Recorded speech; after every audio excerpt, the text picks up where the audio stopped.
अग्निवीर जो बनने जा रहे हैं, इसका विरोध करने के लिए कांग्रेस पार्टी ने जब ये योजना लॉन्च हुई उसी समय से हम लोगों ने विरोध किया था, क्योंकि हमें लगा कि ये 4 साल की नौकरी देने के बाद सिर्फ 25% लोगों को स्थायी रूप से फौज में भर्ती किया जाएगा और बाकी 75% लोगों को रिलीज कर दिया जाएगा।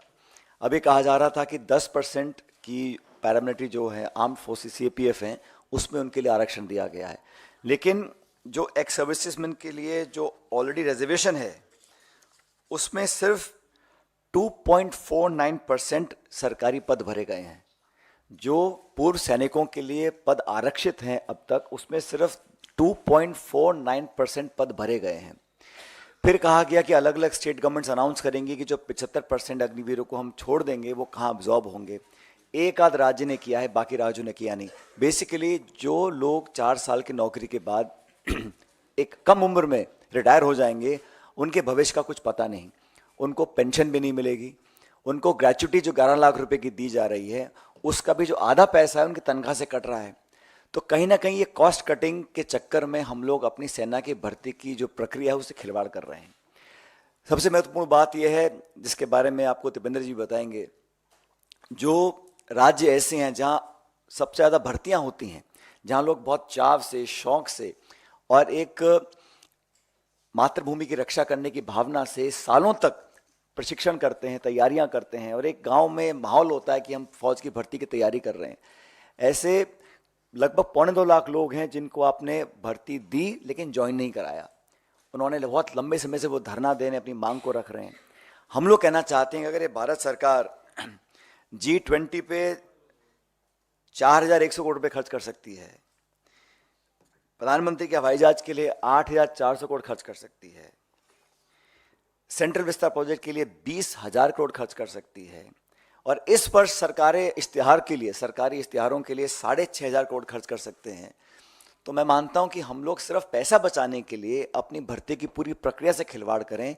ये भविष्य के लिए, हमारी आंतरिक सुरक्षा के लिए, हमारे भारत की इंटेग्रिटी सिक्योरिटी के लिए कहीं ना कहीं चैलेंज बन सकता है।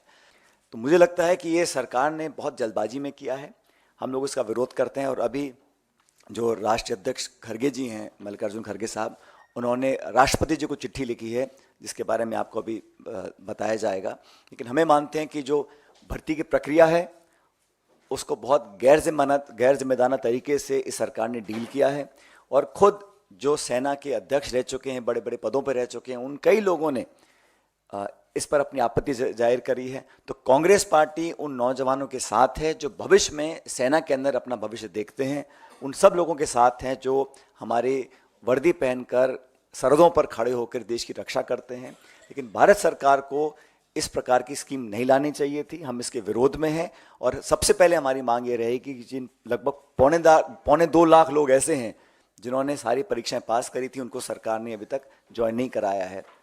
1.5 लाख नौजवानों को फौज में भर्ती किया गया था, उनका फिजिकल, सारी वेरिफिकेशन टेस्ट सब कुछ पूरा हो चुका था, ज्वाइनिंग शेष बाकी थी। लेकिन जब ये अग्निपथ योजना आई तो वो 1.5 लाख जो पक्की भर्ती में सरकार द्वारा चयनित नौजवान थे, उनकी ज्वाइनिंग पे प्रश्न चिन्ह लग गया और आज तक वो दर दर की ठोकरें खा रहे हैं। जंतर मंतर पे धरना बहुत लंबे समय से चल रहा है, मैं स्वयं कई बार उस धरने में गया हूँ। 1.5 लाख ऐसे बच्चे हैं। ये हमारे कांग्रेस पार्टी के पूर्व अध्यक्ष राहुल गांधी जी से मिले और राहुल गांधी जी ने तुरंत इनकी बात को अच्छी तरीके से उठाने का काम किया और कांग्रेस पार्टी तभी से हम इनकी बात को देश की सरकार के सामने हम लोग रख रहे हैं। अग्निपथ योजना को लेकर हम सरकार से सबसे पहले मैं सवाल पूछना चाहता हूं आपके माध्यम से कि ये योजना लाई जाए, ये किसकी मांग थी? आखिर किसकी मांग पे अग्निपथ योजना आई? ये निश्चित तौर से देश की फौज की मांग नहीं हो सकती।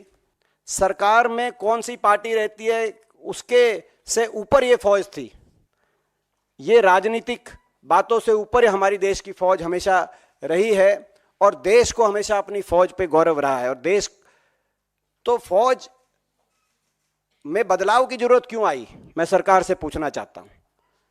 ना तो देश के नौजवान ने मांग करी, वो देश का नौजवान जो सुबह 4-5 बजे उठकर अपने खेत से निकलता है, स्टेडियम में खेत में दंड बैठक करके रेस लगाता है, तैयारी करता है, देशभक्ति का भाव जिसके दिल में कूट कूट के भरा है, ना तो उस नौजवान ने मांग करी, ना देश की फौज की तरफ से कोई मांग उठी। तो देश के हमारे general, former chief of army staff general MM Naravane ji ने कहा कि ये एकदम से आश्चर्यचकित करने वाला फैसला था। ना किसी राजनीतिक दल ने मांग करी।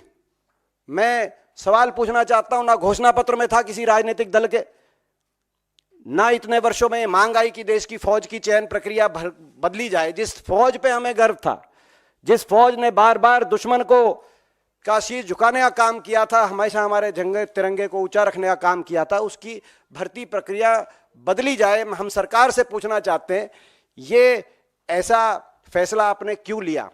और इस फैसले के अब दुष्परिणाम देश के सामने आने लगे। पहला दुष्परिणाम, जैसा कि हमने आपत्ति इस पे करी कि 4 साल के बाद बिना पेंशन घर वापस आ जाएगा, तो कहां जाएगा?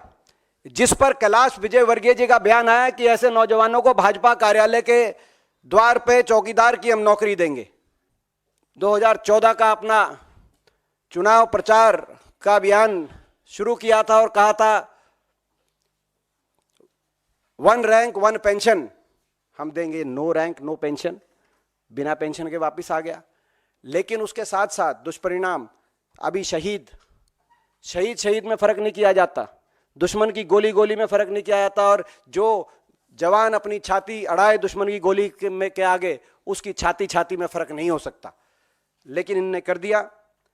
अग्निवीर को शहीद का दर्जा नहीं मिलेगा, पेंशन नहीं मिलेगी जो शहीद होगा अग्निवीर, ग्रेजुएटी नहीं, मेडिकल जो है मेडिकल फैसिलिटीज पे आश्रित पत्नी बच्चे माता पिता को नहीं मिलेगी, कैंटीन फैसिलिटी नहीं मिलेगी, रिटायरमेंट के बाद ग्रेजुएटी नहीं मिलेगी, मेडिकल फैसिलिटीज नहीं मिलेंगी, पेंशन नहीं मिलेगी, कैंटीन फैसिलिटी नहीं मिलेगी, पूर्व सैनिक का दर्जा पूर्णतः नहीं मिलेगा, और इस सर्विस के दौरान डियरनेस अलाउंस नहीं मिलेगा, केवल लमसम तनख्वाह मिलेगी, यानी कि कॉन्ट्रैक्चुअल। लमसम तनख्वाह का मतलब यह है कि भाई ये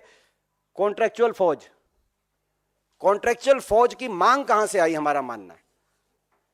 एक और इसमें एक पहलू, देश की फौज को, जो सशक्त हमारी फौज थी, उसमें कैसे क्या असर होगा दूरगामी इसका, उसका दुष्परिणाम सामने आ रहा है। जहां 60 से 65 हजार की भर्ती हर साल होती थी, वहां 45 हजार अग्निवीर लिए गए पिछले वर्ष।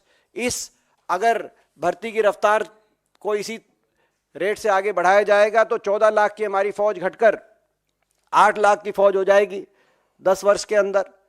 तो देश की फौज पे दुष्परिणाम सामने आ रहे हैं। और जो भर्ती किए जा रहे हैं नौजवान, उनका क्या मनोबल रहेगा, इसका अंदाजा इस बात से लगाया जा सकता है कि बहुत से जो ट्रेनी थे अग्निवीर, वो ट्रेनिंग छोड़ के वापस आ गए।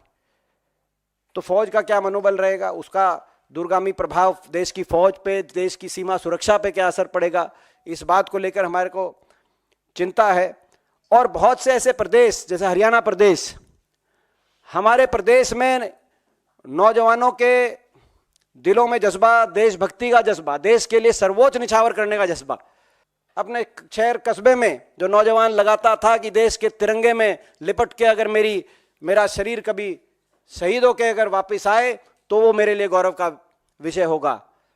उस देश में, उस प्रदेश हरियाणा जैसे प्रदेश में, जहां हर साल आज़ादी के बाद से 2019 तक 5,500 की हमारी पक्की भर्ती होती थी, आज वो पिछले वर्ष केवल 964 अग्निवीर लिए गए, जिसमें से 722 वापस आ जाएंगे, केवल 210 के करीब पक्के किए जाएंगे। कहां 5,500 की पक्की भर्ती है जैसे हरियाणा जैसे प्रदेश में, और कहां केवल 210 की पक्की भर्ती प्रति वर्ष।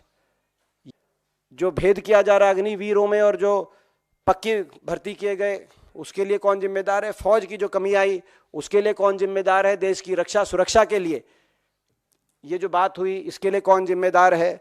मैं समझता हूं कि फौज पे राजनीति कर आप राष्ट्र की बात नहीं कर सकते, राष्ट्रहित की बात नहीं कर सकते। फौज को अगर कोई फैसला आपका फौज को कमजोर करने का काम करता है तो आप राष्ट्रभक्त या देशभक्त होने की अपनी बात नहीं कह सकते। और इसीलिए हमारी मांग है अग्निपथ योजना वापस ली जाए, पक्की भर्ती दोबारा से शुरू की जाए और इन 1.5 लाख जो भर्ती के तहत नौजवान भर्ती किए गए थे भारतीय सेना द्वारा, जिनको ज्वाइनिंग नहीं मिली, इनको तुरंत ज्वाइनिंग मिले।